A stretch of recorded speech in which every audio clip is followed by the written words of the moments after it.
Iran নিয়ে জাতির উদ্দেশ্যে গুরুত্বপূর্ণ ভাষণ দেবেন ডোনাল্ড ট্রাম্প। ইরানের বিরুদ্ধে চলমান যুদ্ধ নিয়ে জাতির উদ্দেশ্যে গুরুত্বপূর্ণ ভাষণ দেবেন যুক্তরাষ্ট্রের প্রেসিডেন্ট ডোনাল্ড ট্রাম্প। স্থানীয় সময় বুধবার রাতে ট্রাম্প বক্তব্য রাখবেন বলে জানিয়েছেন হোয়াইট হাউসের প্রেস সেক্রেটারি ক্যালোরিন লেভিট।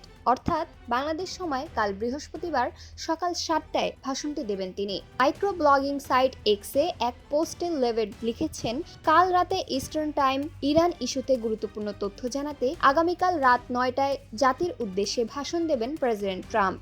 এর আগে ট্রাম্প হোয়াইট হাউসের ওভাল অফিসে সাংবাদিকদের বলেছিলেন আগামী 2 থেকে 3 সপ্তাহের মধ্যে ইরানে তাদের হামলা শেষ হবে। তিনি ওই সময় জানান ইরানিদের সঙ্গে তাদের সম্ভাব্য চুক্তি হতে পারে। গত 28 ফেব্রুয়ারি ইরানে যৌথ হামলা চালায় যুক্তরাষ্ট্র ও দখলদার ইসরায়েল। এরপর ইরানও পাল্টা হামলা শুরু করে। ট্রাম্প প্রথমে জানিয়েছিলেন কয়েক সপ্তাহের মধ্যে যুদ্ধ শেষ করবেন, তবে 1 মাস পেরিয়ে গেলেও এখনো যুদ্ধ শেষ হয়নি। উল্টো পরিস্থিতি দিন দিন জটিল হচ্ছে।